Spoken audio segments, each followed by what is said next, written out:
జగన్ పరిపాలన బానే ఉందండి.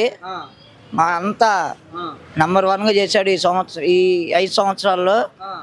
పవన్ కళ్యాణ్ అనేది రాడు, టీడీపీ కూడా రాదు. పవన్ కళ్యాణ్ ముక్కలు అవటం అనేది, ఫ్యాన్ ముక్కలు అనేది అవదు. ఇంట్లో ఎప్పుడు తిరుగుతూనే ఉండేదే ఫ్యాను.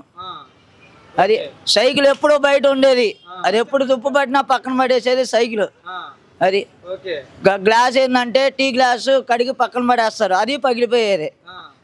తిరిగేది ఫ్యాన్ ఒక్కటే. అది ఈసారి పార్టీని పాతాళంలో తొక్కేస్తా అంటాడు కదా జగన్. జగన్ పార్టీని ఏమి తొక్కరండి.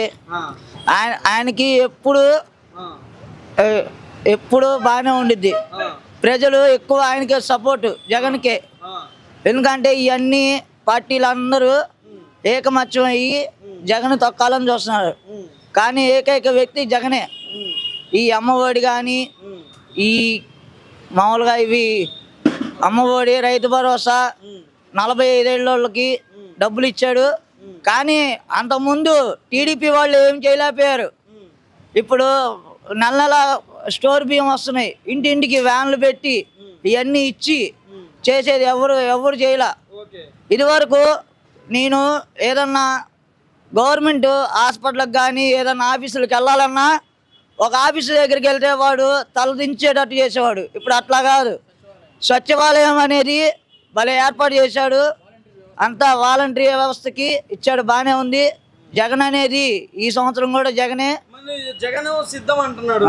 మరి ఇప్పుడు యుద్ధం అంటే ఏందో పవన్ కళ్యాణ్ చూపెడతా అంటున్నాడు జగన్ కి. అవును, వీళ్ళందరూ చూసుండో ఇప్పుడు దాకా, ఇప్పుడు చూపెడతా నీకు యుద్ధం అంటే ఏందో అంటున్నారు. మా జగన్ ఏంటంటే చూపిస్తాడు యుద్ధం. వాళ్ళు ఊరికే మాటలు చెప్తారు, బయట చెప్పేది ఎవరు మాట్లాడరు. మరి జగన్ ఒక మోసగాడు, ఒక అసలు ఓటేసే లేదు జగన్కి వేయద్దు, ఒక అంత కూడా అంటాడు కదా చంద్రబాబు నాయుడు. అందరూ అంతకులేనండి. కానీ బయటకు వస్తే మా చొక్కాలు ఎగరేసేవాళ్ళే. అందరూ అరెస్ట్ వచ్చారు. కానీ ఏంటంటే జగన్కి అంతకుముందు దెబ్బ కొట్టింది కాబట్టి ఇప్పుడు పాతాలకు తొక్కేయాలని చూస్తున్నారు, కానీ తొక్కేయలేరు.